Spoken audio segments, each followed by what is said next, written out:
भक्तों, स्वयं धन की देवी माता लक्ष्मी ने बताया कि 14 जनवरी मकर संक्रांति और एकादशी के महासंयोग में जिस घर में खाई जाती है, ये 3 चीजें उसके घर में पूरे साल होती है। धन की वर्षा। भक्तों, 14 जनवरी मकर संक्रांति के दिन लड्डू, पेड़ा, बर्फी भले ही मत खाना, लेकिन ये एक चीज जरूर खा लेना।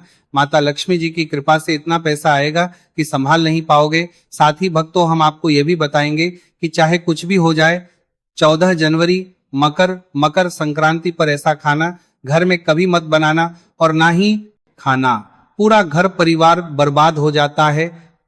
साथ ही जानिए 14 जनवरी मकर संक्रांति पर ऐसा क्या खाना चाहिए जिससे कि आपके जीवन में भगवान विष्णु की कृपा बनी रहे और माता लक्ष्मी जी की कृपा प्राप्त हो जाए।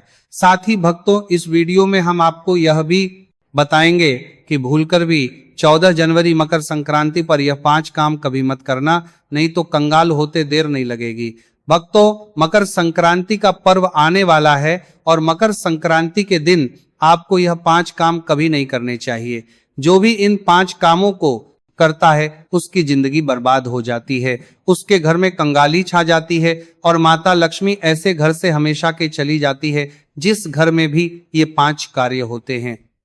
भक्तों, साथ में हम आपको यह भी बताएंगे कि 14 जनवरी मकर संक्रांति पर अगर आप घर में एक चीज ले आते हो तो आपके घर में कभी धन की कमी नहीं होगी, हमेशा ही रुपया पैसा आपके घर में आएगा। इसीलिए भक्तों, आप वीडियो को पूरा ही देखें, आधा अधूरा ना देखिए। कई लोग होते हैं जो वीडियो को काट काट कर देखते हैं और फिर ऐसे व्यक्ति को जीवन में कभी सफलता हासिल भी नहीं हो सकती। इसलिए वीडियो को आधा अधूरा छोड़कर ना जाए, आप वीडियो को पूरा ही देखा करें। भक्तों, मकर संक्रांति के दिन कुछ ऐसी चीज होती है जिसे अपने घर में ले आना बहुत ही शुभ और उत्तम माना जाता है। कहा जाता है कि अगर आप ये एक चीज अपने घर में ले आते हो तो दुनिया की कोई ताकत आपको धनवान बनने से नहीं रोक पाएगी।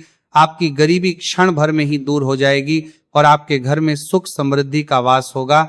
माता लक्ष्मी आपके घर में दौड़ी चली आएगी। भक्तों, इसलिए आप सभी को आज की वीडियो पूरा जरूर देखना चाहिए। भक्तों, 14 जनवरी मकर संक्रांति के दिन एक छोटी सी चीज जरूर खा लेनी चाहिए। कहा जाता है जो भी भक्त इस चीज को सच्चे मन से खा लेता है तो उस घर में कभी धन दौलत की कमी नहीं होती। हमेशा ऐसे घर में माता लक्ष्मी का वास बना रहता है और कभी अन्न और धन की कमी नहीं होती है। इसी के साथ भक्तों, ऐसी कौन सी गलतियां हैं जो हमें 14 जनवरी मकर संक्रांति के दिन भूल कर भी नहीं करना चाहिए, वह भी हम इस वीडियो में आपको बताएंगे। इसी के साथ भक्तों, हम आपको बताएंगे कि ऐसी कौन सी वस्तुएं हैं जिनका इस दिन दान करने मात्र से धन संपदा इतनी बढ़ जाएगी कि आप धनवान बन जाओगे। इसलिए भक्तों, आपसे निवेदन है कि इस वीडियो को आधा अधूरा छोड़कर ना जाए, क्योंकि मकर संक्रांति का जो पर्व होता है यह बहुत ही खास होता है, बहुत ही उत्तम होता है। इसलिए इस दिन जाने अनजाने में कोई भी ऐसी गलती आपसे ना हो जाए जिससे कि आपका जीवन ही बर्बाद हो जाए। इसलिए आपसे हाथ जोड़कर निवेदन है कि इस छोटी सी वीडियो को समय निकाल करके इस वीडियो को पूरा जरूर देख लेना, जिससे कि आपको लाभ ही लाभ हो। भक्तों, चलिए सभी बातों को हम आपको बारी बारी से बताते हैं। तो अगर आप इस चैनल पर नए हैं तो चैनल को सब्सक्राइब करके वीडियो को एक लाइक जरूर करें। साथ ही आप अपनी राशि को कमेंट बॉक्स में जरूर डाल दें, क्योंकि हम राशि से जुड़ा भाग्य भी बताते हैं और भाग्य में चल रही परेशानियों को तत्काल दूर करने के लिए आसान से आसान उपाय भी बताते हैं। इसलिए आप अपनी राशि कमेंट बॉक्स में जरूर डाल दें। तो चलिए भक्तों, सबसे पहले तो जानते हैं कि मकर संक्रांति पर किन वस्तुओं का दान करने मात्र से आपकी जन्मों जन्मांतर की गरीबी हमेशा के लिए समाप्त हो जाती है। तो भक्तों, मकर संक्रांति का पर्व दान पुण्य का सबसे बड़ा अवसर माना गया है। इस दिन सूर्य देव उत्तरायण होते हैं, इसीलिए इस दिन किया गया हर दान कई गुना फल देने वाला बताया गया है।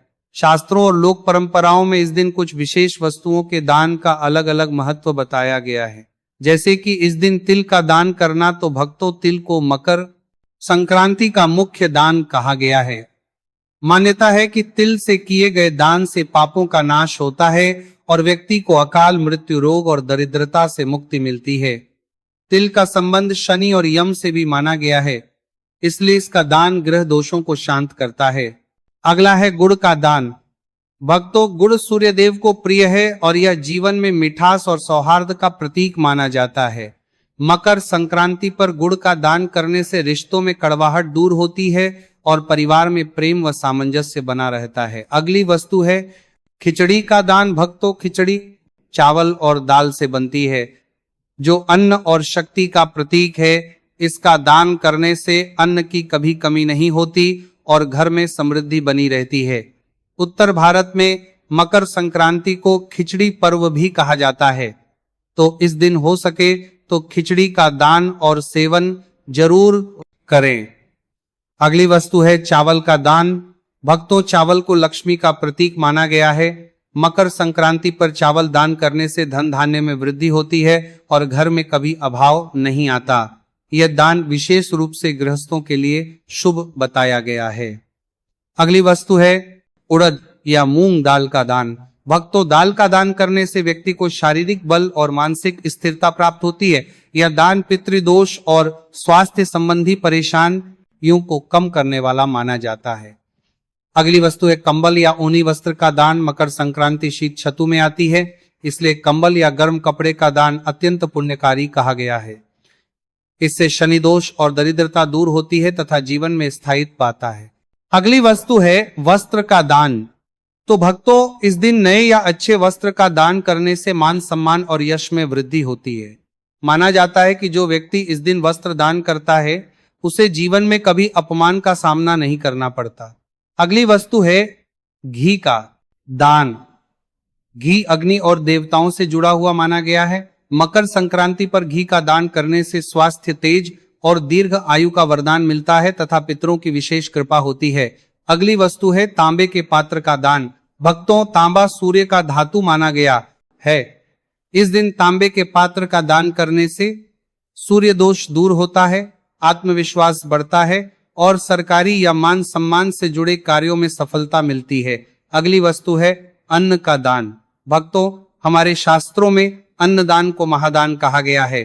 मकर संक्रांति पर अन्नदान करने से जीवन भर भोजन की कमी नहीं होती और व्यक्ति को पुण्य लोक की प्राप्ति बताई गई है। अंत में धन का दान। भक्तों, यदि किसी कारणवश वस्तुओं का दान संभव ना हो तो सामर्थ्य अनुसार धन का दान भी किया जा सकता है। यह दान मन की शुद्धता और सेवा भाव के साथ किया जाए तो अत्यंत फलदायी होता है। तो चलिए भक्तों, अब जानते हैं कि मकर संक्रांति पर कौन से काम नहीं करने चाहिए। कर्ज ना ले।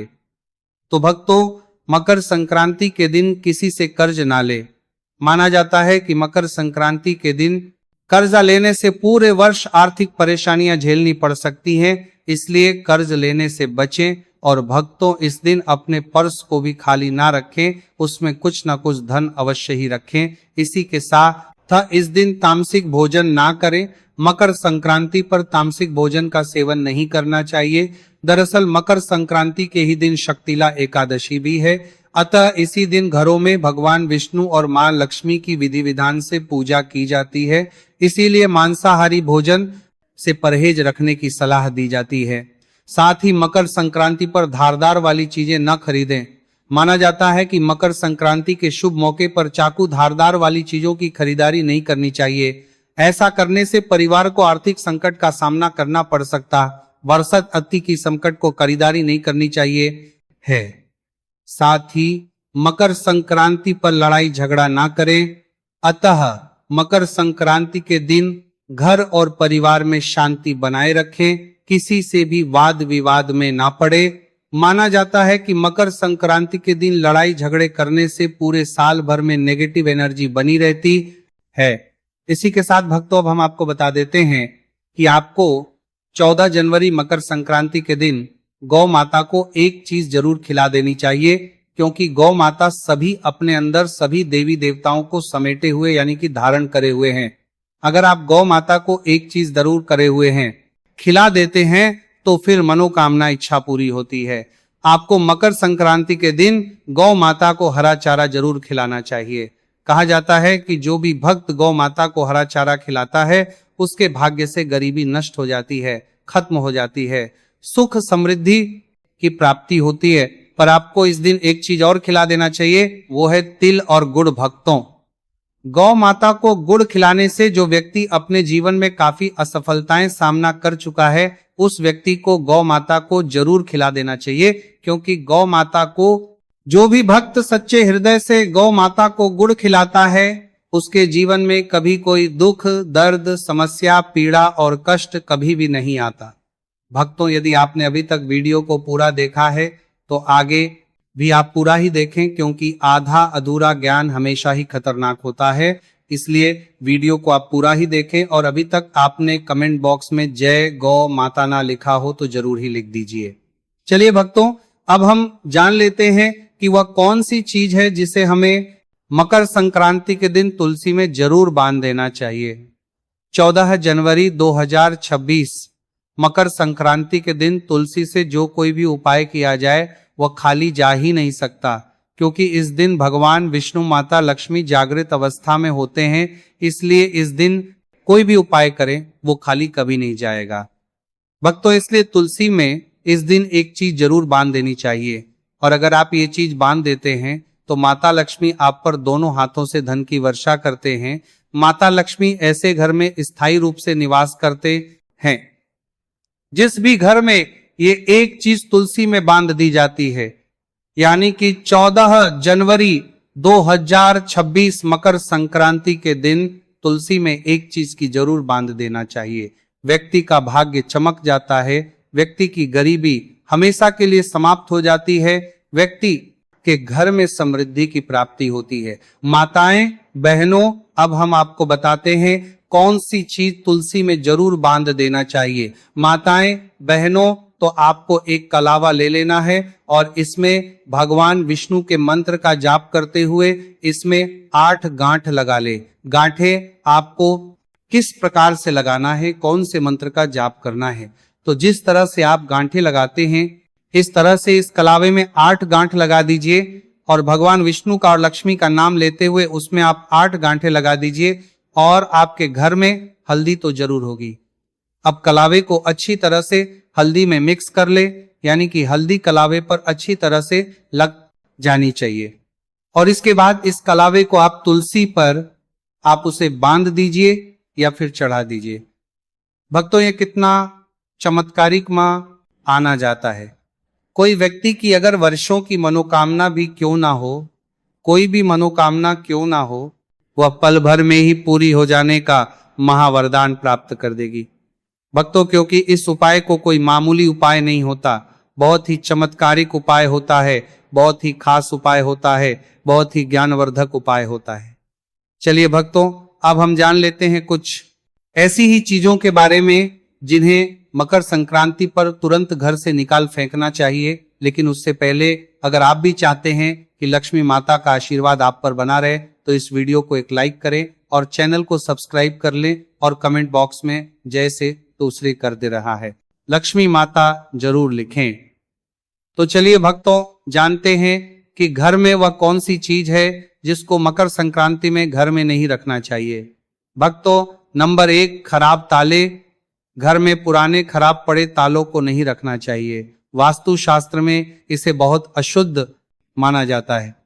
वास्तु के अनुसार चलता हुआ ताला किस्मत खोलने का प्रतीक होता है, जबकि बंद या खराब ताला घर में दुर्भाग्य लाता है।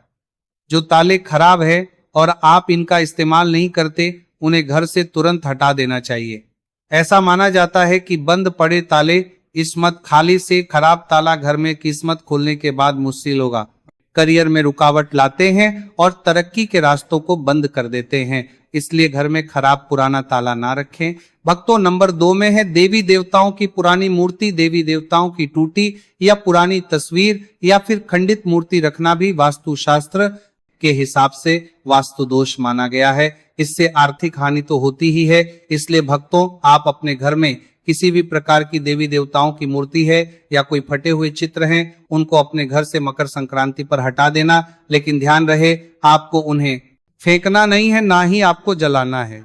आपको उन फटे पुरानी मूर्तियों को किसी पवित्र नदी में जाकर प्रवाहित कर देना है। इससे आपको पूर्ण भाव की प्राप्ति होती है। तीसरी चीज है टूटा शीशा। टूटा शीशा वास्तु शास्त्र के अनुसार दर्पण सद्भाव का प्रतीक हो सकता है, लेकिन टूटा हुआ शीशा नकारात्मक ऊर्जा और दुर्भाग्य को आकर्षित कर सकता है। ऐसे में घर में मौजूद सदस्यों के जीवन में पड़ता है। इसके साथ आर्थिक स्थिति पर नकारात्मक प्रभाव पड़ता है। इसीलिए भक्तों, आपके घर में कोई शीशा है, अगर आप सुबह सुबह उठते हैं और टूटे हुए शीशे में अपना प्रतिबिंब देखते हैं तो आपका पूरा दिन ही खराब जाता है, बनते हुए कार्य भी बिगड़ जाते हैं। इसलिए मकर संक्रांति पर तुरंत ही टूटा हुआ शीशा हटा दें। भक्तों, नंबर 4, मकड़ी के जाले और गंदगी। अक्सर ऐसा कहा जाता है कि घर में लगे मकड़ी के जाले और गंदगी में सौभाग्य फंस जाता है, इसीलिए घर को हमेशा साफ रखना चाहिए। भक्तों, जैसे कि दीपावली का त्योहार आता है, आप दीपावली के त्योहार पर घर की साफ सफाई करते हैं, इसीलिए आपको हमेशा ही घर को साफ सुथरा रखना चाहिए, जिससे कि माता लक्ष्मी आपके घर में सदा के लिए वास कर सके। घर में बने मकड़ी के जालों को एकदम से साफ कर दें, अन्यथा यह आपके अच्छे दिनों को बुरे दिनों में बदल सकते हैं। घर या दुकान में लगने वाले मकड़ी के जाले अशुभ होते हैं, इसीलिए इन्हें समय पर साफ करना जरूरी होता है। भक्तों, नंबर 5, खराब जूते चप्पल। वास्तुशास्त्र में जूते चप्पल का संबंध संघर्ष से माना गया है। जीवन में संघर्ष को कम करना चाहते हो तो जूते चप्पल ठीक रखें। में पुराने, फटे या खराब जूते चप्पल रखने से संघर्ष और बढ़ सकता है। इसीलिए भक्तों, घर में जूते चप्पल टूटी हुई नहीं रखना चाहिए, और अगर कोई जूते या चप्पल उल्टी पड़ी हुई है तो आपको उसे तुरंत सीधा कर देना चाहिए, नहीं तो घर में बहुत बड़ा संकट आ जाता है। इसे हर छोटे छोटे काम में बहुत मेहनत करनी पड़ेगी। घर में बात के साथ किया है, इंदर सीधा। र में अगर पुराने या फटे जूते चप्पल है तो इन्हें घर से बाहर निकाल दें। भक्तों, नंबर 6, घर की छत पर गंदगी होना या फालतू का सामान रखने से भी वास्तु दोष लगता है। कहा जाता है कि घर की बड़ी गंदगी से भी आर्थिक तंगी होती है। इसीलिए भक्तों, हिंदू धर्म में बहुत से धार्मिक त्योहार होते हैं, तो हम सभी धार्मिक त्योहार पर घर की साफ सफाई करते हैं, और वह साफ सफाई से जो भी कचरा निकलता है उसे हम इकट्ठा करके घर के किसी कोने या फिर छत पर रखते हैं। तो ऐसा हमें बिल्कुल भी नहीं करना है, इससे नकारात्मकता घर में आती है। इतना ही नहीं, इससे परिवार की बरकत पर भी बुरा असर पड़ता है। भक्तों, नंबर 7, महाभारत की तस्वीर या पेंटिंग। वास्तु शास्त्र के अनुसार घर में कभी भी महाभारत के किसी भी घटना की तस्वीर या चित्र नहीं लगानी चाहिए। मान्यता है कि घर में महाभारत की तस्वीर लगाने से गृह क्लेश बढ़ सकते हैं और घर में तनाव का माहौल बनता है। अगर आप अपने घर में महाभारत से संबंधित कोई पेंटिंग लगाते हैं तो आपके घर में भी इस महाभारत की तरह माहौल बन जाता है। घर में सुकून नहीं मिलता, घर में नकारात्मकता ऊर्जा का वास हो जाता है। इसीलिए आप अपने घर से महाभारत से संबंधित या कोई युद्ध से संबंधित प्रिंटिंग लगी हुई है तो उसको तुरंत ही हटा दें। भक्तों, नंबर 8, जानवरों की मूर्ति और पेंटिंग। वास्तु शास्त्र के मुताबिक कपल्स के कमरों में सुअर, पक्षी, भालू, कौवे और कबूतर जैसे जंगली जानवरों की मूर्ति और पेंटिंग नहीं रखनी चाहिए, क्योंकि यह हिंसा का प्रतीक मानी जाती है। भक्तों, नंबर 9, मकर संक्रांति पर मुरझाए हुए फूल। वास्तु शास्त्र के अनुसार मुरझाए हुए फूल या सूखे फूल मृत्यु का संकेत है, और अगर आप 14 जनवरी मकर संक्रांति के दिन मुरझाए हुए फूलों को घर से बाहर नहीं करते हैं तो आपके जीवन में उदासी छाई रहती है। कुछ लोग होते हैं जो घर को सजाने के लिए, घर को एक अलग ही विचित्र बनाने के लिए घर में फूलों से सजावट करते हैं, फिर बाद में वह फूल मुरझा जाते हैं और आप उनको हटाना भूल जाते हैं। इसलिए घर में कभी भी सूखे फूल नहीं रखने चाहिए। घर में नकारात्मक ऊर्जा तेजी से बढ़ जाता है, इसलिए इसे तुरंत घर से हटाकर ताजे फूल लगा देना। चलिए भक्तों, अब हम जान लेते हैं 14 जनवरी मकर संक्रांति के दिन किए जाने वाले रामबाण उपायों के बारे में। 14 जनवरी मकर संक्रांति के दिन तिल, चीनी, सफेद वस्त्र, दूध, घी, आटे इत्यादि का दान करें। ऐसा करने से अन्न धन का भंडार सदैव भरा रहता है। भक्तों, मकर संक्रांति के दिन माता पिता और बड़ों का आशीर्वाद प्राप्त करें, गुरु का आशीर्वाद भी ले। ऐसा करने से तरक्की के योग बनते हैं, माँ लक्ष्मी प्रसन्न होती हैं। इस बार मकर संक्रांति को केले के पेड़ के सामने घी का दीपक जरूर जलाएं। ऐसा करने से कुंडली में बृहस्पति मजबूत होंगे, धन संपत्ति में वृद्धि होगी, सफलता के योग बनेंगे। घर के मुख्य द्वार पर कुमकुम से लक्ष्मी मांग के घर में